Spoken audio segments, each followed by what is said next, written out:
Om Sai Ram, Chapter 31. The Passing Away in Baba's Presence. Sannyasi Vijayanand, Balaram Mankar, Nolkar, Megha, and the Tiger. In this chapter, Hemant Pant describes the passing away of certain devotees and a tiger in Baba's presence. Preliminary. The last wish or thought that a man has at the hour of death determines his future course. Sri Krishna has said in Gita, chapter 8, verse 5 and 6, that he who remembers me in his last moments come verily to me, and he who meditates otherwise at that time goes to what he longs for. We cannot be certain that we can entertain a particular good thought at our last moment, for more often than not, we are more likely to be frightened and terrified by death. Hence, constant practice is necessary for enabling us to fix our mind on any desired good thought at any moment. All saints therefore recommend us to remember God and chant His name always, so that we may not be perplexed or perturbed when the time for departure comes. The devotees, on their part, surrender themselves completely to the saints, fully believing that the saints would guide and help them in their last moments. A few such cases will be noted here. Number 1. Vijayanand. A sannyasi from Chennai named Vijayanand started on pilgrimage to Manasarovar. En route, on hearing Baba's fame, he halted at Shirdi. There he met one Somadevaji, Swami of Haridwar, and inquired from him about the Mansarovar trip. The Swami told him that the Sarovar was 500 miles above Gangotri and described to him the difficulties of the journey, plenty of snow, and the change of dialect every 50 kos, and the suspicious nature of the local people who give a lot of trouble to the pilgrims on the way. On hearing this, Sannyasi was dejected and cancelled the trip. Then, when he went to Baba and prostrated himself before him, Baba got enraged and said, "Drive out this useless sannyasi. His company is of no use." The sannyasi did not know Baba's nature. He felt discomforted but sat there watching things that was going on. It was the morning darbar and the masjid was overcrowded. Baba was being worshipped in various ways. Some were washing his feet, some taking the holy water and drinking it heartily, and some touching their eyes with it. Some were applying sandal paste and some scents to his body. And all were doing these things, forgetting the distinction of caste and creed. Though Baba got enraged with him, he was filled with affection for Baba and he did not feel like leaving the place. He stayed in Shirdi for 2 days when he got a letter from Chennai stating thus that his mother was very ill. He felt very dejected and wanted to be by his mother's side, but he could not leave without Baba's permission to return home. The omniscient Baba, knowing the future, said to him, "If you so loved your mother, why did you take sannyas? Attachment makes misuse of an ogre grub. Go and sit quiet at your lodging. Wait with patience for a few days. In the Vada, there are many robbers. Bolt your doors and be very vigilant. The thieves will carry everything. Wealth and prosperity are transient, and the body is subject to decay and death. While knowing this, do your duty, leaving all attachment with the things of this world and next. He who does this and surrenders himself to the feet of Hari will get free from all troubles and attain bliss. The Lord runs and helps him who remembers and meditates on him with love and affection. Your store of past merits is considerable, so you have come here. Now attend to what I say and realize the goal of your life. Begin from tomorrow the study of Bhagavat. Do 3 saptas, that is 3 readings during 3 weeks consistently. The Lord will be pleased with you and will destroy your sorrows. Your illusions will vanish and you will get eternal peace. On seeing that the end was approaching, Baba prescribed this remedy and made him read Rama Vijaya, which pleases the god of death. Next morning, after bathing and other purifying rites, he commenced to read Bhagavat at a secluded spot in the Lendi garden. He completed 2 readings and thereafter felt much exhausted.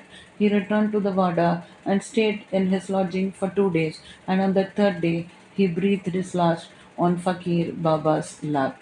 Baba asked the people to preserve the body for a day for a reason. The police afterwards came and, on making proper enquiries, gave permission for the disposal of the body. It was buried in a proper place with due rites. In this way, Baba helped the sannyasi and ensured him Sadgati. salvation. Number two, Balram Mankar. There was a householder devotee of Baba by name Balram Mankar. When his wife passed away, he got dejected and, instructing his household to his son, left home and came to Shirdi and lived with Baba. Being pleased with his devotion, Baba wanted to give a good turn to his life, and he did it in this way. He gave him rupees 12 and asked him to go and live in Machindraghat, district Satara. Mankar was first unwilling to go and stay away from Baba, but Baba convinced him that he was giving the best course for him and asked him to practice meditation thrice a day in the Ghat. On believing in Baba's words, Mankar went to the Ghat. He was so much pleased with its serenity, pure water, healthy air, and surroundings of the place, and began to practice assiduously the meditations as recommended by Baba. After some time, he got a revelation. Generally, bhaktas get revelation in their samadhi or trance states, but in Mankar's case, he got when he came down to his ordinary consciousness from his trance. Baba appeared to him in person. Not only that Mankar saw him, but he also asked him why he was sent there. Baba replied, in Shirdi, many thoughts and ideas began to rise in your mind, and I sent you here to bring your unsteady mind to rest. You thought that I was in Shirdi with a body composed of the five elements and 3.5 cubits in length. Now you see and determine for yourself whether the person you see here now is the same you saw in Shirdi. It is for this reason that I sent you here. Then, after the period was over, Mankar left the Gad and proceeded to his native place, Bandra. He wanted to travel by rail from Pune to Dadar, but when he went to the booking office to get a ticket, he found it very much crowded. He could not get his ticket soon when a villager with a langoti on his waist and kambali on his shoulder turned up and said, where are you going? To Dadar, replied Mankar. Then he said, please take this Dadar ticket of mine, as I have some urgent work here. I have cancelled my Dadar trip. Mankar was very glad to receive the ticket and was taking out money from his pocket when the rustic disappeared in the crowd. Mankar tried to find out in the crowd, but in vain. He waited for him till the train left the station, but found no trace of him.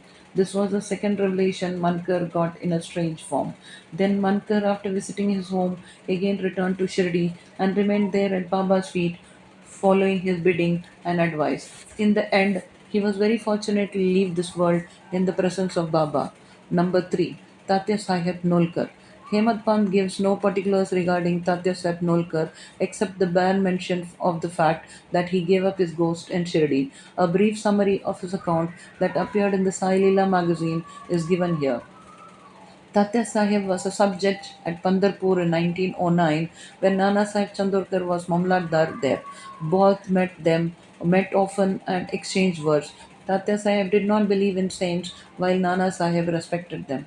Nana Sahib often told him the Leelas of Sai Baba and pressed him to go to Shirdi and see Baba. Nolkar finally agreed to go to Shirdi on two occasions. Number one, he must get a Brahmin cook. Number two, he must get good Nagpur oranges for the presentation. Both these conditions were providentially fulfilled. A Brahmin came to Nana Sahib for service, and he was sent to Tatya Sahib, and a fruit parcel containing 100 beautiful oranges was received by Tatya Sahib, the consignor being unknown. As the conditions were fulfilled, Tatya Sahib had to go to Shirdi. At first, Baba was much enraged with him, but by and by, Tatya Sahib got such experiences that he was convinced that Baba was God incarnate. So he was enamored of Baba and stayed there till his death.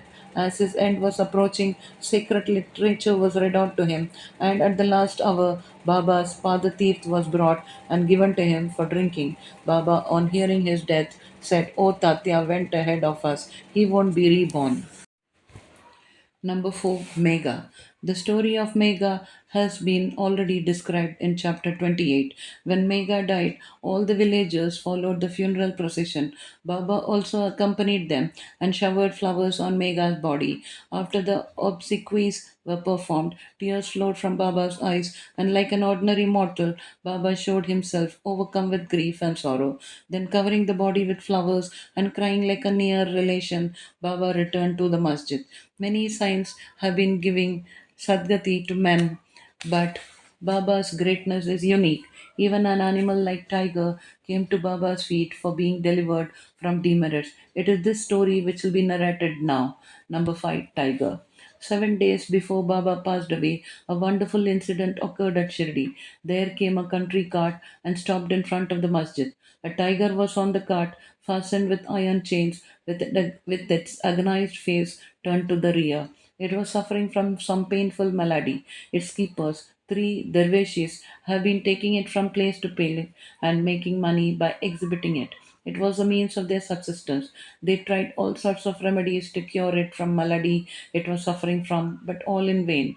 Then they heard of Baba's fame and came to him with the animal. They got it down with chains in their hands and made it stand at the door. It was naturally fierce, besides being disease ridden, so it was restless. The people began to look at it with fright and amazement. The dervishes told Baba everything about the animal and, with his consent, brought it before him. As it approached the steps, it retreated on account of the awe of Baba and hung its head down. When both saw each other, it got on to the step and looked at Baba with affection. Immediately, it moved the tuft of its tail and dashed it thrice against the ground and then fell down senseless. On seeing it dead, the dervishes were much dejected and full of sorrow, but on proper thought, they came to terms with it. They considered that, as the animal was diseased and nearing its end, it was very meritorious on its part that it met its death at the feet of Baba. It was their debtor, and when the debt was paid off, it was free and met its end at Sai's feet. When any creatures bow down their heads at saints' feet and meet death, they are liberated. Unless they have got a good store of merit on their account, how could they get such a meritorious end? Bow to Sri Sai. Peace be to all.